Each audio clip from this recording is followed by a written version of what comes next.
Assalamu alaikum dear students.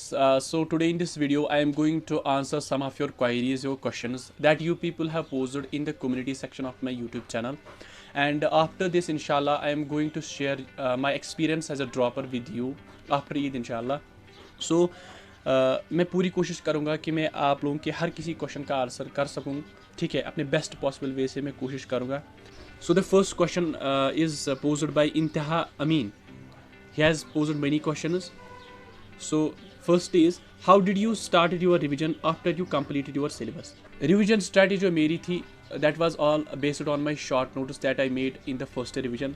So जब मैंने पहले पढ़ा सारा syllabus उसमें मैंने short notes बनाए थे हर किसी सब्जेक्ट में. Bio exclusively text based short notes जो ऑलरेडी मैंने शेयर किए हैं टेलीग्राम चैनल पे. इनऑर्गेनिक में बनाए थे, ऑर्गेनिक में, फिजिक्स, फिजिकल केमिस्ट्री में मैंने फार्मूला बैंक बनाया था. तो रिविजन्स में मैं सिर्फ उन्हीं शॉर्ट नोट्स को रिवाइज करता था और साथ साथ क्वेश्चंस भी करता था, ठीक है. How did you started with full syllabus tests, which test series you had joined. अगर मैं आपको पर्सनल बात कहूँ, सच बात अगर मैं आपसे कहूँ, तो मैंने कोई भी फुल सिलेबस टेस्ट नहीं दिया था, कोई भी टेस्ट सीरीज़ मैंने ज्वाइन नहीं की थी, ठीक है. Literally I am saying to you. But हाँ, कश्मीर इंस्टीट्यूट ऑफ एक्सेलेंस का मैं स्टूडेंट रहा हूँ. वहाँ पे एक टेस्ट सीरीज़ उन्होंने कंडक्ट की थी, बट अनफॉर्चुनेटली वो कंप्लीट नहीं हो पाई बिकॉज ऑफ दैट आर्टिकल 370, ठीक है. तो फिर कुछ टेस्ट्स 2-4-5 टेस्ट्स वहाँ पे मैंने दिए थे, वो फुल सिलेबस टेस्ट्स नहीं थे, ठीक है. So which test series you had joined, तो कश्मीर इंस्टीट्यूट ऑफ एक्सेलेंस में एक टेस्ट सीरीज़ कंडक्ट की गई थी, तो वही टेस्ट सीरीज़ मैंने ज्वाइन की थी, बट वो अनफॉर्चुनेटली कंप्लीट नहीं हो पाई, ठीक है. उसके बाद है नीट 2021 के नाम से कोई क्वेश्चन पूछ रहा है. Please can you tell how should we revise our syllabus during these days and how many times also and suggest some marks gaining and time saving topics from physics plus how to increase score in marks. देखिए, revise जो है, मैंने पहले ही कहा कि short notes are the best possible way to revise your syllabus in a very less time, ठीक है. जब आप शॉर्ट नोट्स बनाते हो ना तो आपका सारा सिलेबस बहुत ही कम टाइम में रिवाइज हो जाता है, और साथ साथ में अगर आप प्रीवियस ईयर क्वेश्चंस भी लगाते हो, ठीक है, तो आपका सिलेबस बहुत जल्दी कंप्लीट हो जाएगा. और इसने कहा कि how to gain marks in your mocks. तो जैसे मैंने कहा कि मैंने मॉक टेस्ट उतने नहीं दिए थे, ठीक है. मैंने यही ऑब्जेक्टिव बुक्स रिवाइज किए थे लास्ट टाइम तक, लेकिन आप मॉक टेस्ट्स में एक तरीके से मार्क्स गेन कर सकते हैं, that is to recognise your mistakes in your previous test. अगर आप देखते हो कि मेरा जब आप टेस्ट देते हो, ठीक है, आपको देखना है कि ये पोर्शन मेरा वीक है, ये पोर्शन मेरा वीक है, और ये गलती मुझे होती है, अब फिर वो गलती आपको अवॉइड करनी है in the next mock test, and that is the way to increase your marks in your mock test. उसके बाद 59 Uwais Asif is asking, bro, I asked 3 times already. Please answer this question this time. When did you complete your syllabus? First time in the drop year. How many mock tests did you give full syllabus? What was your highest and lowest score and average score in them? देखिए, मेरा syllabus जो है वो freshers में ही complete हुआ था अल्हम्दुलिल्लाह, और मैंने कुछ रिविजन फ्रेशर्स में ही किए थे, ठीक है. और how many mock tests did you give, तो मैंने फुल सिलेबस मॉक टेस्ट कोई भी नहीं दिया था, ठीक है. बस मैंने टेस्ट सीरीज ज्वाइन की थी कश्मीर इंस्टीट्यूट ऑफ एक्सेलेंस में, वहाँ पे 4-5 टेस्ट हमने दिए, फिर आर्टिकल 370 की वजह से वो भी कंप्लीट नहीं हो पाई. What was your highest and lowest score, देखिए मैंने बस 4 या 5 टेस्ट दिए होंगे वहाँ पे. फर्स्ट टेस्ट में मेरी रैंक 1 थी, और बाकी टेस्ट में 4, 3, 6 ऐसा ही कुछ वहाँ पे था मेरी रैंक. तो मैं आपको बताना चाहता हूँ कि ये रैंक, ये मार्क जो है मैटर नहीं करते. अगर आपकी अंडरस्टैंडिंग अच्छी है, ठीक है, आपकी बेसिक्स क्लियर है, तो आप आराम से अच्छा स्कोर कर सकते हैं नीट में. ये मॉक टेस्ट्स पे अपने आप को जज मत कीजिए, ठीक है, क्योंकि कोई टेस्ट सीरीज़ ऐसी होती है वहाँ पे नीट लेवल के क्वेश्चन नहीं पूछे जाते हैं, फिर आप उससे डिप्रेस हो जाते हो जब आपका स्कोर कम रहता है. So don't look after that. आपका जो फाइनल एग्ज़ाम होने वाला है उसी में आप कॉन्कर करो, ठीक है. तो मॉक टेस्ट पे अपने आप को जज मत करो. हाँ, मॉक टेस्ट से आपको सीख मिलती है, कैसे मतलब एक एनवायरनमेंट मिलता है, कॉम्पिटिटिव एग्ज़ाम के एनवायरनमेंट मिलता है. So by that thing this mock test can help you a lot. उसके बाद महविश मंजूर, अस्सलाम वालेकुम bro, I just want to know the expected cut off for NEET UG 2021 girls in unreserved category so that I can prepare accordingly. देखिए, ये जो cut off है it varies from year to year, ठीक है, और ऐसे नहीं पढ़ना होता है कि आप कट ऑफ को देखोगे फिर आप पढ़ोगे, ठीक है. You should hit the stars, that if you fall you will definitely fall on the moon. So अपना टारगेट जो है वो हमेशा हाईएस्ट लेवल का रखना चाहिए. ये नहीं कि आप बोलोगे कि 550 कट ऑफ हो जाता है फिर मैं उसी लेवल की प्रिपरेशन करूँगी, नहीं, आप 720 के लिए प्रिपेयर करो, ठीक है, then definitely you are going to conquer it. But Amina, hey brother, I'm fully depressed. I have done physics syllabus, alhamdulillah, and I solved the book twice, or mashallah. I am not getting confidence, but I want to complete once again the book. Please tell me how can I complete whole physics in 12 or 14 days if I am solving 100 questions of each chapter. देखिए, अगर आपने 2 या 3 बार physics पढ़ी है तो आपको depress होने की कोई ज़रूरत नहीं है, ठीक है। ये हमें लगता है कि हमें ये क्वेश्चन नहीं आता है, लेकिन जब आप वहाँ पे पहुँचोगे आपको सारा कुछ याद आ जाएगा।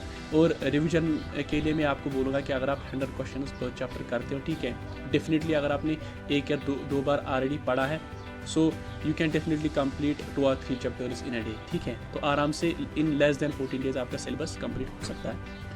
If anyone can start from today, what he और she can achieve in this 50 days. आराम से अगर आपके बेसिक्स क्लियर है, ठीक है, और आप एफिशिएंटली पढ़ते हो in this 15 days, then definitely you can score 600 plus, but provided your basics are clear and you are having dedication, you are having faith and you are giving much of your time to the studies, ठीक है, efficiently अगर आप पढ़ते हो। Shah Junaid, hi bro, I am currently studying in class 11th, but I had almost wasted the past 7 months since I came to 11th due to some serious issues. My question is, how can I utilize the rest of months effectively so that my class 12th will not be affected and I can score well in NEET also? देखो brother, आपको सबसे पहले boards पे focus करना चाहिए। आपका जो है सबसे पहले बोर्ड्स क्लियर होना चाहिए। आप अभी 11th में हो, ठीक है, आप अभी नीट का टेंशन मत लो।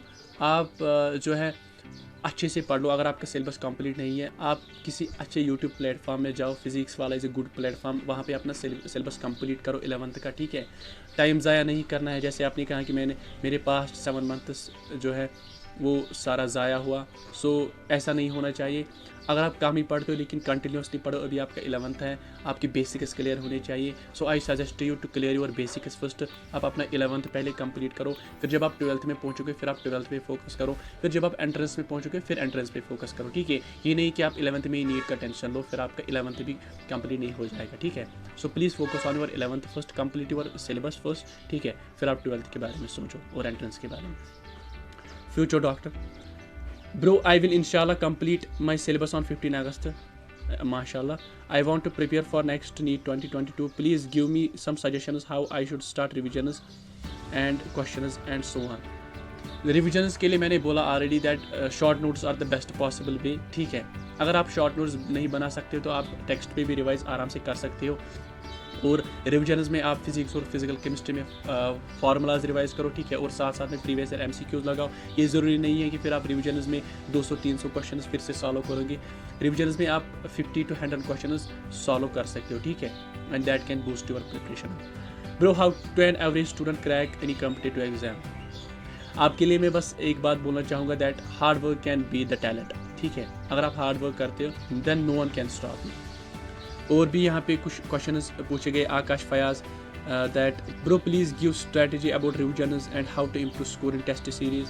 ऑलरेडी मैंने बताया दैट रिविजन्स में शॉर्ट नोट्स पे करता था, ठीक है, और टेस्ट सीरीज़ में आप इम्प्रूव स्कोर कर सकते हो by finding out your mistakes, ठीक है, उनको फिर रूल आउट करना है। उसके बाद है what was your OMR filling strategy. तो ऑलरेडी मैंने वीडियो अपलोड किया है, OMR मैंने कैसे फिल किया उसके लिए मैंने ऑलरेडी अपलोड किया है video. Bro, time table for 11th and 12th please. देखिए, there is no scope for time table. अगर आप कितनी भी कोशिश करोगे, मतलब मैं मानता हूँ कि टाइम टेबल फॉलो नहीं होता है। इट इज़ ऑल अबाउट आपको जितना टाइम मिलता है आप उस टाइम में पढ़ो, ठीक है, जितना आपको टाइम मिलता है आप उस टाइम में पढ़ो। ये टाइम टेबल कभी भी वर्क नहीं करता, क्योंकि कभी आप बीमार पड़ते हो, कभी कोई काम पड़ता है, तो आपका सारा टाइम टेबल ज़ाया हो जाता है। तो मेरी सजेशन यही है कि आपको जितना भी टाइम मिले उस टाइम में आप पढ़ो, ठीक है, बस। टाइम टेबल काम नहीं करता है। How to deal with anxiety and stress. देखिए, डिप्रेशन और एग्जाइटी ये हर किसी को होता है। जो टॉपर आता है उसको भी ये डिप्रेशन एग्जाइटी साथ साथ चलता है, लेकिन एक सेल्फ मोटिवेशन होती है हर किसी के अंदर, जिससे वो एग्जाइटी और ये स्ट्रेस दूर करता है, ठीक है। जैसे मेरे अंदर थी कि मुझे घर में बहुत सारी प्रॉब्लम्स थी, क्योंकि घर में मेरे सिवा कोई नहीं है। जो मेरे घर वालों के ड्रीम्स हैं, उन ड्रीम्स को मेरे सिवा कोई कंप्लीट नहीं कर सकता, ठीक है। वो मेरे लिए एक मोटिवेशन थी अंदर, ठीक है। तो एक सेल्फ मोटिवेशन होनी चाहिए कि नहीं, मुझे पढ़ना है, मुझे कुछ बनना है, ठीक है। So that's it.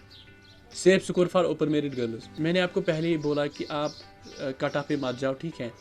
Safe score अगर मैं आपको बताऊं then for girls 550 plus is a safe score, लेकिन मैं आपको बोल रहा हूं कि आप टारगेट 720 को करो, ठीक है, फिर आप आराम से इंशाल्लाह सिलेक्ट हो जाओगे। अस्सलाम वालेकुम, it is here Lone Sadia studying in class 11th doctor, here is a question from my side, I had complete almost 11th biology, now I am revising chemistry is also good but my physics is weak, I am not able to approach NCERT numericals, ठीक है। आपकी physics अगर week है तो कोई अच्छी सी YouTube channel पे जाओ, वहाँ पे अपनी फ़िज़िक्स क्लियर करो, फिज़िक्स वाला जैसे मैंने बोला आपको, ठीक है। और NCERT न्यूमेरिकल ज़रूरी नहीं है आप लोगों के लिए, ठीक है। आप प्रीवियस ईयर क्वेश्चंस करो, अगर आपने 11th में रिवाइज़ किया है केमिस्ट्री भी बायोलॉजी भी और आपकी फ़िज़िक्स वीक है, फ़िज़िक्स में आप बेसिक्स क्लियर करो, ठीक है।